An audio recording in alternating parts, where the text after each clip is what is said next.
Hello everyone, welcome to Indian school of physics. तो बच्चों, आज हमारे साथ निपुण एंड निकुंज गोयल हैं। तो आप ऑलरेडी जानते हो, इनको ज़्यादा फेमस है एनएनजी ब्रदर्स के नाम से, है ना। और काफ़ी हद तक मतलब मिस्ट्री की तरह रहे हैं। ऑनेस्टली अगर मैं बताऊं, आपने जब तक नहीं बताया था मुझे लगता था निपुण निकुंज गोयल एक ही बंदा है।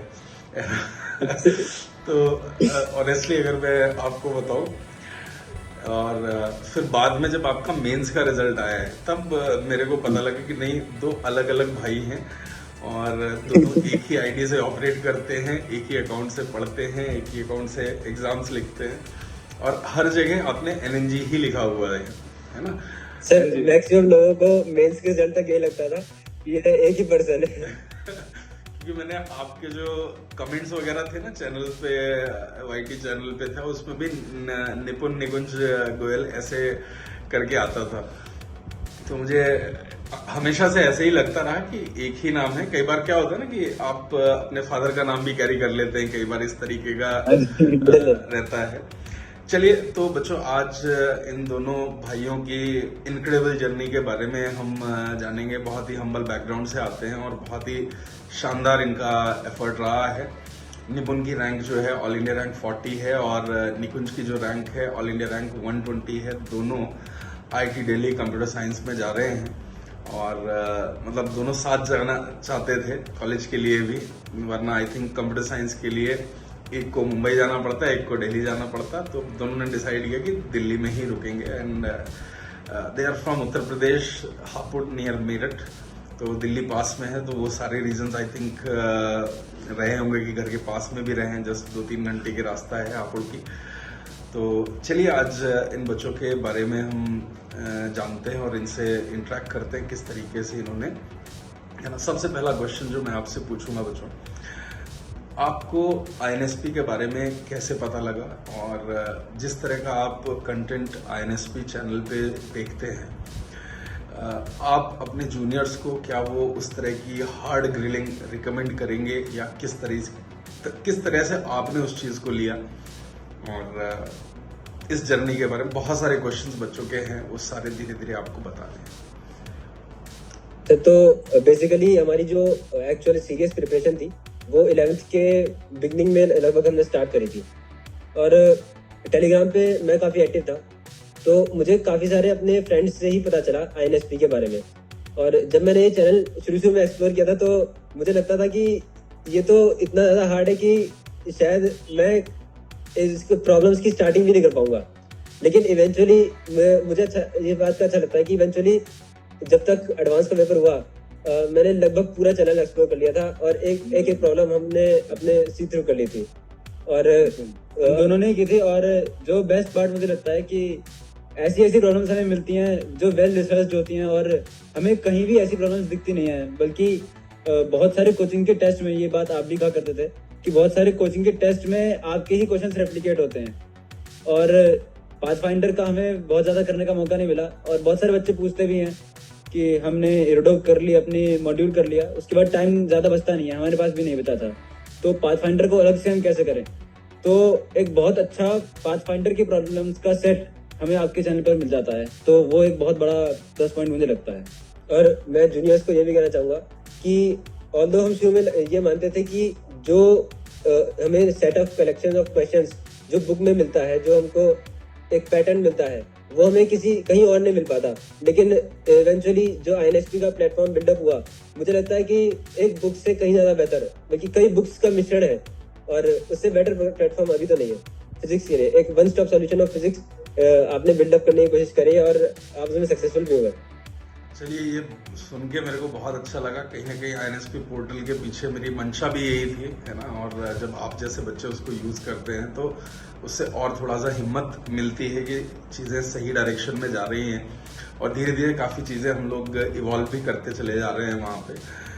और चलिए, एक और जो बच्चों ने पूछा है कि आपने अपनी प्रिपरेशन, मतलब आपने बता दी है, बट क्वेश्चन है, बहुत सारे लोगों ने पूछा कि कब स्टार्ट की थी, क्या ओलंपियाड्स की तरफ थोड़ा इंक्लिनेशन था, और आईआईटीज़ के बारे में सबसे पहली बार कैसे पता लगा, और इंजीनियरिंग की तरफ इंक्लिनेशन जो है वो किस तरीके से बिल्डअप हुआ आपका धीरे धीरे? सो हमारा 9th-10th मतलब इनिशियली स्कूल डेज में मैथ्स में काफी केन इंटरेस्ट था, और फिजिक्स में शुरू में हमको काफी अच्छे टीचर्स नहीं मिले, मतलब जो मिले वो स्कूल लेवल तक हमको ठीक ठीक लगा।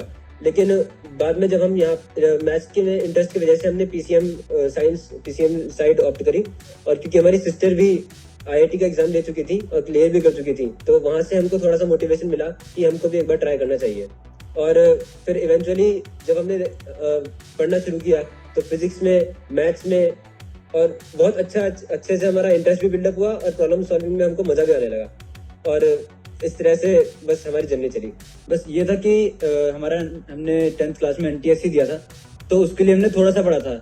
लेकिन बाकी जो कहते हैं कि कुछ बच्चे 8th 9th से ही पढ़ना शुरू कर देते हैं आगे का, तो वो तो हमने नहीं किया था। लेकिन मुझे लगता है कि अगर कोई नहीं भी करता है इस तरह से, तो वो अगर 11th 12th में अच्छे से मेहनत करे तो कोप अप कर लेगा, क्योंकि हमने ओलंपियाड्स तो कोई भी नहीं दिया है, बस मैथ्स ओलंपियाड दिया था 11th में। बाकी 12th में हमने फिजिक्स, केमिस्ट्री, मैथ्स का किसी का ओलंपियाड नहीं दिया। हमारा शुरू में मन था कि 11th के बाद हम ओलंपियाड्स की तरफ जाएं, KPY की तरफ जाएं, लेकिन KPY डिसकंटिन्यू हो गया और ओलंपियाड्स के लिए हमको टाइम नहीं मिला। तो बच्चों यहाँ पे आपके लिए बहुत बड़ी लर्निंग भी है, जैसे अरिंजय का केस है या निपुण और निकुंज गोयल का केस है, दोनों भाइयों का।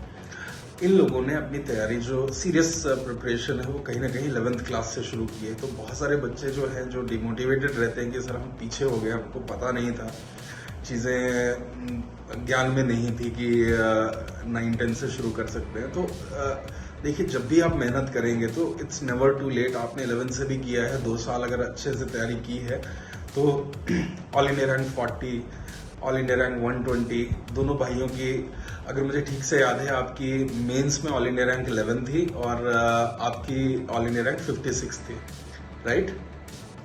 सर मेरी 13 थी और 58। 13 एंड 58, अच्छा ठीक है, मुझे 11 एंड 56 याद आ रहे थे नंबर। तो आप बच्चों देख सकते हो कि ये मतलब इससे शानदार रिजल्ट क्या हो सकता है। All India rank 13 and 40 mains and advance में, and All India rank 56 and 120 JEE advance में, मतलब इससे बढ़िया कुछ हो नहीं सकता है। तो आपको बिल्कुल भी लो फील करने की जरूरत नहीं है अपनी प्रिपरेशन के दौरान। बस हाँ, एक चीज ध्यान रखनी होती है कि लगातार एफर्ट्स डालने होते हैं, and I am very sure कि आपने वो एफर्ट्स लगातार डाले होंगे। तो बच्चों मैं थोड़ा सा आपसे एक चीज़ और जानना चाहूँगा कि आपका स्टडी का मतलब शेड्यूल क्या रहता था, और दूसरी चीज़ मैं जानना चाह रहा हूँ कि आपने बताया कि आपकी सिस्टर भी IIT गई हुई हैं, रियल सिस्टर हैं आपकी? हाँ जी सर, वो रियल सिस्टर है। उनका IIT क्लियर हुआ था, लेकिन काफी दूर उनको एक NIT की ब्रांच मिल रही थी, तो उन्होंने फिर शिवनाथ यूनिवर्सिटी नोएडा से अपनी हायर एजुकेशन परस्यू करी। लेकिन मतलब मैं यार आपके पिताजी का एकदम फैन हो गया है ना, मतलब आदमी के जीवन में, है ना, इससे बड़ा मोमेंट नहीं होता है कहीं भी, जब उनके बच्चे बढ़िया से पढ़ जाते हैं ना, मतलब उससे बड़ी चीज कोई होती नहीं है। कुछ इसी तरह का माहौल मैं मेरे घर में देखता था। हम लोग का भी बहुत ही एक नॉर्मल बैकग्राउंड रहा, लेकिन कहीं ना कहीं घर में एक पढ़ाई वाला माहौल माता पिता ने शुरू से बना के रखा, और है ना, उन्होंने भी एक डॉक्टर, एक इंजीनियर बना लिया। तो मतलब मुझे लगता है कि नौकरी पेशा आदमी, एक छोटा जो नॉर्मल बैकग्राउंड के लोग होते हैं, अगर अपने बच्चों को पढ़ा लेते हैं, अपने आप में बहुत बड़ी चीज़ है। तो आप लोगों को देख के बड़ी मोटिवेशन मिली। जब मैंने लास्ट टाइम आपके फादर से बात की, बहुत अच्छा लगा मुझे, एंड उनको मेरा प्रणाम बोलिएगा आप लोग। चलिए अगला क्वेश्चन हम लोग आते हैं कि आपने अपना जो JEE प्रिपरेशन किया है, मुझे जो पता है आप ऑफलाइन में FIITJEE के साथ एनरोल्ड थे, आई थिंक मेरठ सेंटर पे, हापुड़ में तो शायद कोई सेंटर नहीं है। तो आप किस तरीके से 11th एंड 12th की प्रिपरेशन को मतलब कैसे मैनेज किया? स्कूल भी है, कोचिंग भी है, प्लस आप INSP जैसे प्लेटफॉर्म पे भी समय दे रहे हैं, चीज़ों को एक्सप्लोर कर रहे हैं, कुछ किताबों से जहाँ से भी अच्छे प्रॉब्लम्स मिल रहे हैं, मोस्ट लाइकली मुझे लगता है आपने वो सारी चीज़ें एक्सप्लोर करने की कोशिश की होंगी। तो मतलब आप कैसे बच्चों को गाइड करेंगे कि किस तरीके से उनको अपना समय देना चाहिए, बोर्ड की तरफ, कोचिंग की तरफ, और जो भी अब एक्स्ट्रा एफर्ट्स रिक्वायर्ड होते हैं एक अच्छी रैंक के लिए, उसके लिए।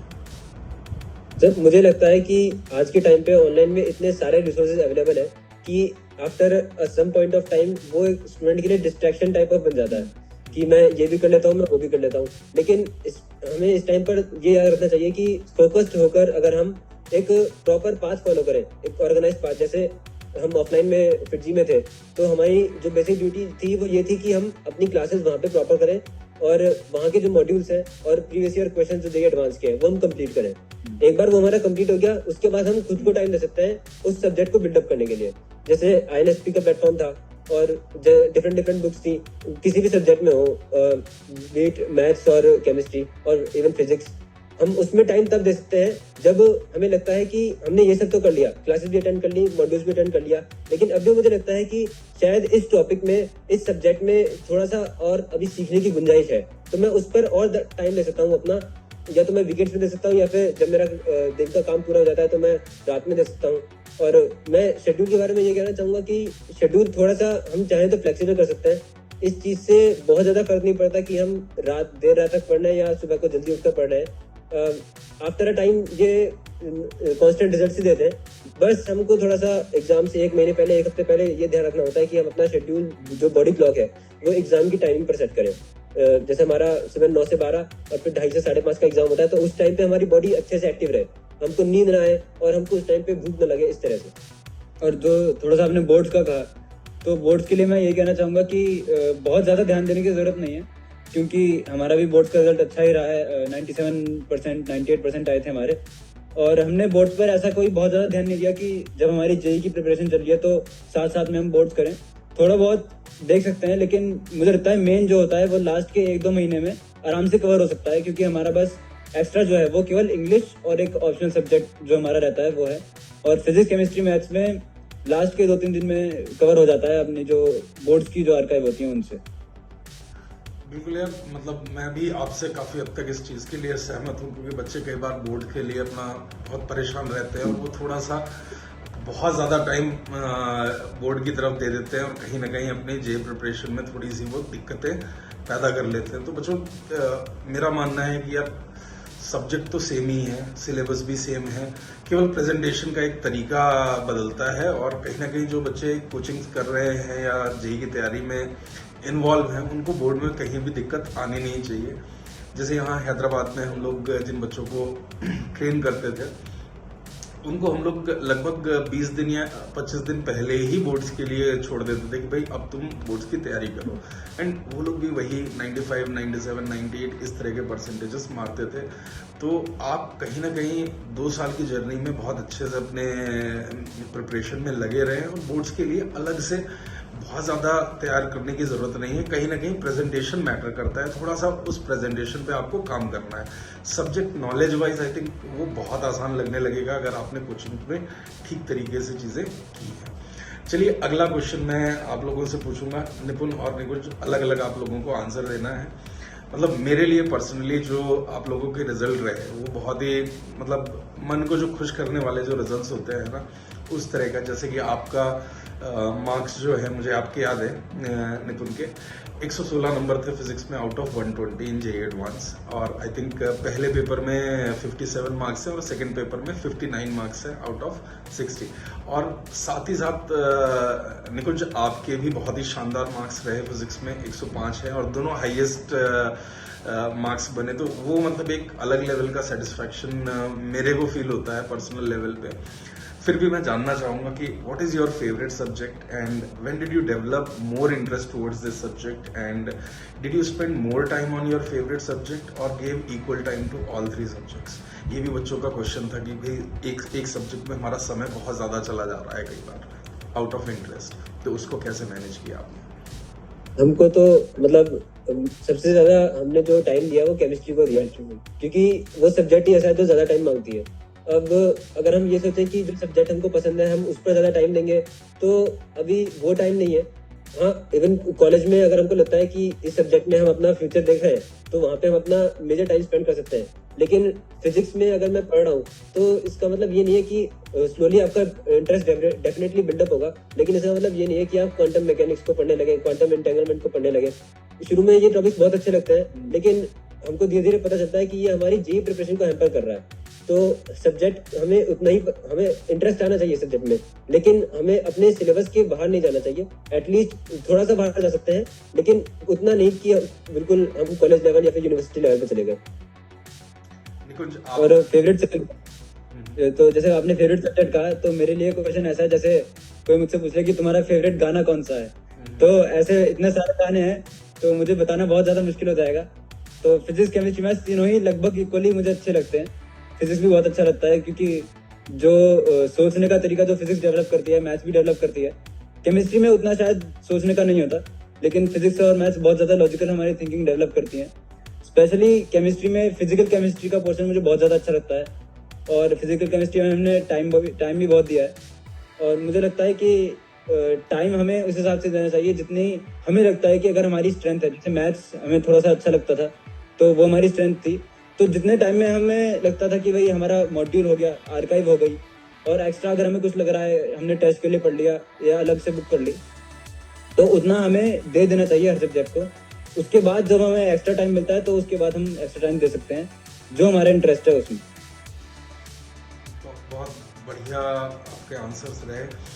बच्चों देखिए, इन्होंने कैसा बताया है कि मार्क्स डिस्ट्रीब्यूशन कैसा भी रहा हो, लेकिन कहीं ना कहीं इन्होंने जैसे केमिस्ट्री में एक ज़्यादा समय स्पेंड किया और वहाँ पे भी चीज़ें अपने बहुत स्ट्रॉन्ग करके रखी। कहीं ना कहीं मतलब मेरा पर्सनल एक्सपीरियंस भी कुछ ऐसा ही रहा है। मुझे मैथ्स और फिजिक्स बहुत ज़्यादा अच्छे लगते थे, केमिस्ट्री बिल्कुल पसंद नहीं थी, तो मैं इग्नोर करके ही बैठा हुआ था, है ना, जेईई में। लेकिन अगर शायद मेरी अप्रोच आपके जैसे ही होती तो मैं ज़्यादा समय देता और ज़्यादा अच्छा कर लेता। तो कहीं ना कहीं आपको बच्चों ये देखना है, जो भी 2024 और 2025 वाले एस्पिरेंट हैं, कि आप तीनों सब्जेक्ट में कोशिश करें कि इक्वली आप समय दे दें, और जो सब्जेक्ट आपको थोड़ा सा ज़्यादा वीक लग रहा है या जहाँ पे थोड़ा कम कॉन्फिडेंस आ रहा है, थोड़ा सा उसको समय ज़्यादा दे के तीनों सब्जेक्ट को अगर आप एक ठीक ठीक लेवल पे ले आते हैं, तो आई थिंक वो सबसे पहली रिक्वायरमेंट है एक बढ़िया रैंक लाने के लिए, शानदार रैंक लाने के लिए। तो इसके बाद जो अगला प्रॉब्लम है, जो बच्चों ने क्वेश्चन पूछे हैं, तो मतलब ये है कि क्या आपने कोई स्पेसिफिक स्ट्रेटजी रखी थी, सिलेबस कंप्लीशन कब तक कर लिया था, और रिवीजन किस तरीके से आपने किया, कितने कुछ फेजेस में आपने उस सिलेबस को बांटा था, या मतलब होता है कि ऐसे जून जुलाई तक बच्चे पहले खत्म कर लेते हैं, देन अगले राउंड का रिवीजन कर लेते हैं वो 2-3 महीने में, फिर अगले राउंड का रिवीजन कर लेते हैं। स्पेशली मैं बता रहा हूँ, जो बच्चे यहाँ पे मेरे साथ ऑफलाइन में रहे थे, तो वो जेईई एडवांस लिखने के पहले कम से कम 5 to 6 रिविजन्स नॉर्मली उनके हो जाते थे, बहुत अच्छे लेवल वाले, और बाकी फिर वो अपने प्रिपरेशन लेवल के हिसाब से चीज़ें करते थे। तो आपने किस तरीके से किया, और कब कब सिलेबस अपने लिए छोटे छोटे जो गोल्स रखे होंगे कि भाई इस टाइम पे इतना कर लेना है, इस टाइम पे इतना हो जाएगा, तो आपको कॉन्फिडेंस रहेगा, और आप लोग आपस में क्या डिस्कशंस करते थे? मतलब मैं दोनों भाई काफ़ी हद तक आपके जो इंटरेस्ट हैं, इंक्लिनेशंस हैं, चीज़ें वो सिमिलर हैं, है ना। इवन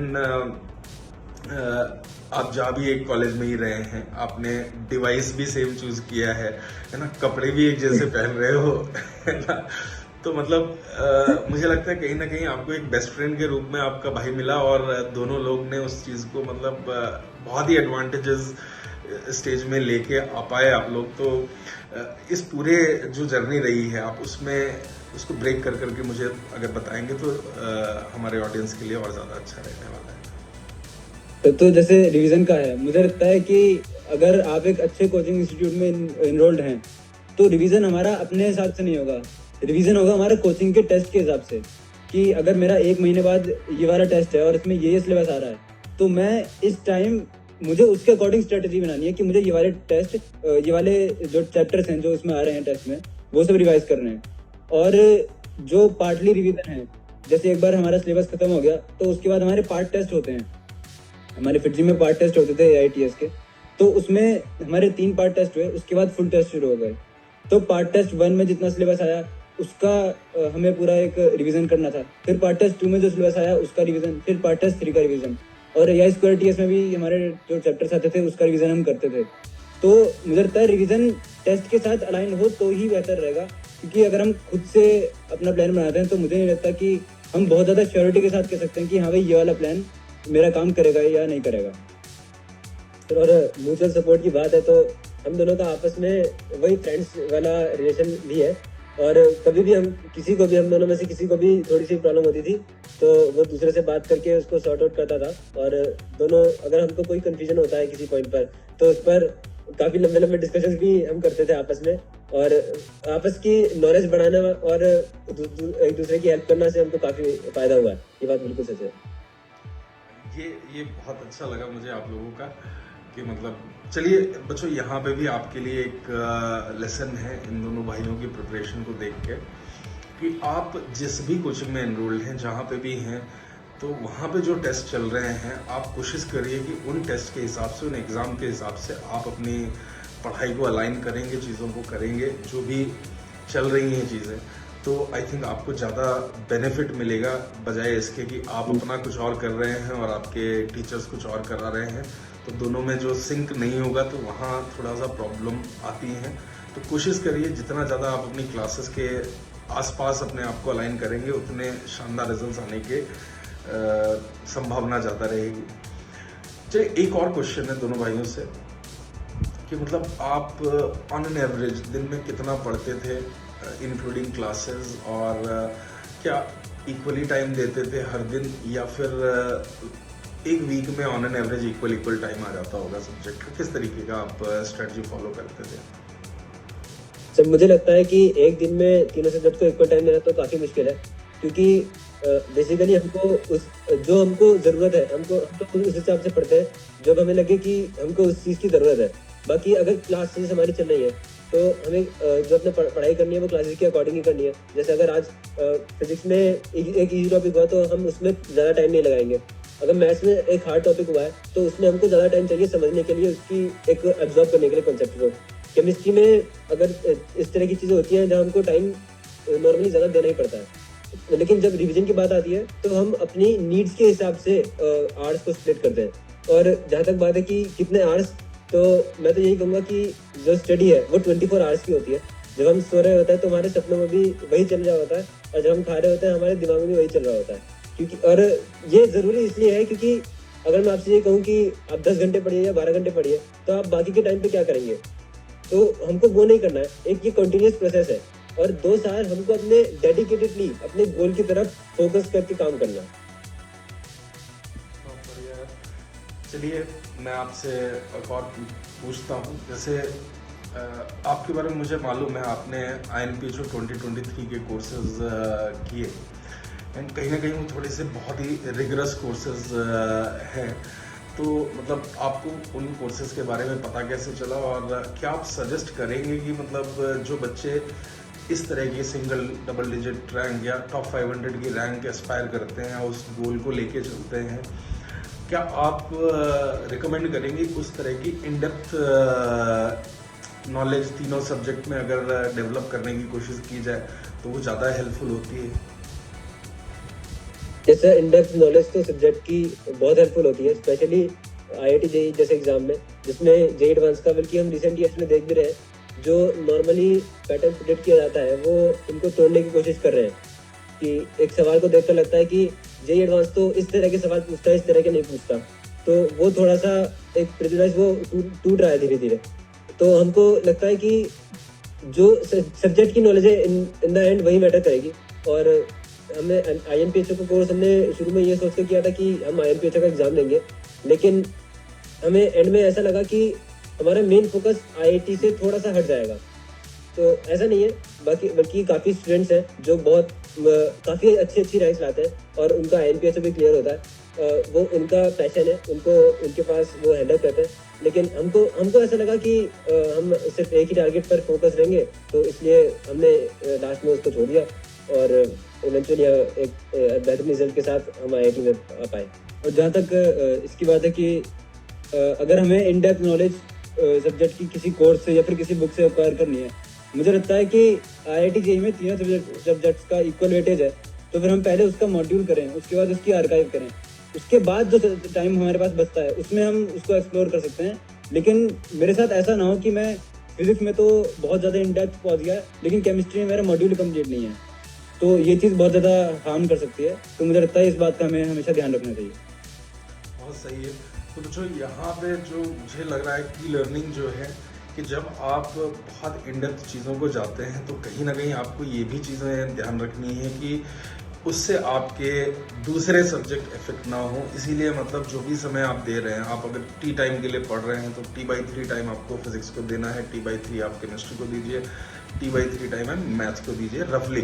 और उसके बाद जहाँ भी थोड़ा सा आपको लग रहा है कि यार केमिस्ट्री में ज़्यादा रिक्वायरमेंट है तो केमिस्ट्री को थोड़ा दे दिया, मैथ्स थोड़ा वीक लग रहा है ये टॉपिक तो थोड़ा सा ज़्यादा समय मैथ्स को दे दिया। आई थिंक ये तरीका ज़्यादा शानदार होता है और सब्जेक्ट में जो आपकी इन डेप्थ नॉलेज है वो भी बढ़ती है। जो भी आपके वीक एरियाज हैं आप अगर उस पर काम कर लेते हैं तो आई थिंक बहुत हेल्प करता है। और जैसे निकुंज ने कहा कि हमें अपना जो नॉर्मल मॉड्यूल है सबसे पहला तो वही प्रियोरिटी के साथ करना है। उसके बाद हमको आर्काइव जो पुराने IIT JEE के क्वेश्चंस आए हुए हैं चैप्टर वाइज, आई थिंक मुझे लगता है आर्काइव करना सबसे बेहतर होता है, क्योंकि बाद में फिर समय मिलता नहीं है। जब आपका मान लो कोई लॉज ऑफ मोशन चल रहा है तो जैसे जैसे क्लासेस चलती हैं रफली मान के चलते हैं 25 से 30 दिन वो कोर्स चलते हैं किसी भी ऑफलाइन कोचिंग में या ऑनलाइन कोचिंग में। 1 महीने का समय आपको मिला तो उस 1 महीने में आपको अपने मॉड्यूल्स प्लस आपको आर्काइव जो पुराने PYQs हैं उनको, और उसके बाद आपको सारे जितने भी रिसोर्सेज आप एक्सप्लोर कर सकते हो वो करने चाहिए, तीनों सब्जेक्ट में करने चाहिए इन डेप्थ नॉलेज के लिए। चलिए मैं आपसे एक और क्वेश्चन पूछता हूँ, आप एग्ज़ाम प्रेशर को कैसे हैंडल करते थे? ये भी बहुत सारे बच्चों ने हमसे पूछा कि किस तरीके से आप एग्ज़ाम प्रेशर को हैंडल करते थे, क्योंकि जैसे आपसे आई थिंक अरविंद रमाना काफ़ी ज़्यादा कनेक्ट में रहते थे and he was one of like very close student of mine. और वो 2 साल बच्चे ने बहुत शानदार तरीके से प्रिपरेशन की and he was performing very well. But कई बार होता है कि आपका एक दिन शायद उतना अच्छा नहीं निकलता है और चीज़ें ऊपर नीचे हो जाती हैं। आपके केस में चीज़ें बिल्कुल स्मूथली चली, तो कहीं ना कहीं आपने कुछ ऐसा ज़रूर किया होगा जहाँ पे आपको एग्ज़ाम प्रेशर को, एग्ज़ाम को अच्छे से हैंडल करना आया है ना। क्योंकि जैसे मेरी डिस्कशंस होती थी बच्चों से पता लगता रहा, वो भी कई बार बताते थे कि आपके FIITJEE आइडियाज़ जैसे आप लिखते थे तो टॉप 5 टॉप 10 में कंसिस्टेंटली आपने रैंक बना के रखी। निपुण आई थिंक निपुण की रैंक टॉप 5 में टॉप 10 में रहती थी, आपकी थोड़ा सा 10, 15, 20 रैंक आगे पीछे चलती थी, है ना। टॉप 20 टॉप 30 में रहती थी लगातार, है ना, 2 साल। तो ये मतलब बहुत ही कंसिस्टेंट परफॉर्मेंसेस होती हैं। तो मैं बस यही जानना चाह रहा हूँ कि आपने उस एग्ज़ाम प्रेशर को किस तरीके से हैंडल किया? सर ये मैं एक छोटा सा इसमें क्लियरेंस देना चाहूँगा कि एक्चुअली हमको जितना लगता है कि चीज़ें इतनी स्मूथ थी, एक्चुअली में उतनी स्मूथ भी नहीं होती। एग्ज़ाम के टाइम पे थोड़ा सा प्रेशर वो इनेट है, उसको बिल्कुल 100% रिमूव नहीं किया जा सकता। हमको अब भी एग्ज़ाम देने के बाद लगता है कि शायद उस टाइम पे हम थोड़ा सा अंडर प्रेशर नहीं होते तो और भी अच्छी रैंक आ सकती थी, लेकिन इवेंचुअली हम कंटेंटेड है, हैप्पी है अपनी रैंक से। और जहाँ तक है कि बहुत ज़्यादा कई बार स्टूडेंट्स बहुत ज़्यादा प्रेशर लेने के बाद एग्ज़ाम बहुत बुरा कर लेते हैं, तो ऐसे इंसिडेंट्स हमारे साथ भी हुए थे पिछले 2 साल में। और मैं तो ये कहना चाहता हूँ कि ये टाइम के साथ ही बिल्डअप होगा। एग्ज़ाम में हम किस तरह से प्रेशर को हैंडल करें, ये हर किसी की अपनी स्टोरी होती है। और जैसे जैसे हम number of papers, number of hours बढ़ाते रहेंगे, उससे हमको ये धीरे धीरे एक्सपीरियंस आएगा किस तरह से हमको एग्जाम में अंडर स्ट्रेस थोड़ा बहुत स्ट्रेस के साथ भी हम एक अच्छा स्कोर कर सकते हैं। और एग्जाम में हाँ बोलिए निकुंज सर, तो जैसे आपने प्रेशर की बात कही, तो टेस्ट देना तो खैर बहुत ज़रूरी है ही।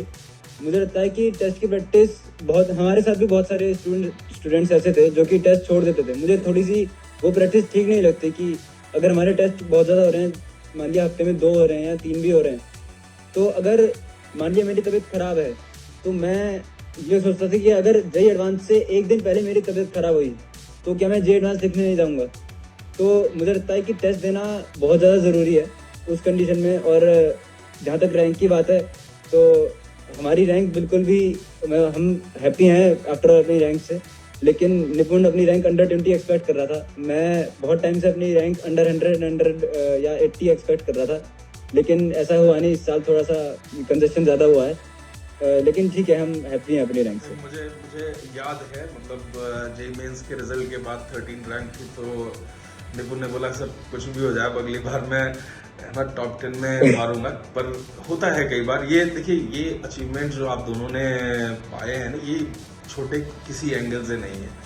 शुरू के जो 100-150 बच्चे 200 बच्चे होते हैं ना, वो सब बहुत ही शानदार बच्चे होते हैं। बस एक उस दिन का एग्जाम, उस दिन का दिन, लक, कुछ भी कह लो आप उसको, है ना, they are equally capable. And ठीक है, एक रैंक एक अपना अलग उसका चार्म होता है, 1-1.5 महीना 2 महीना रहता है।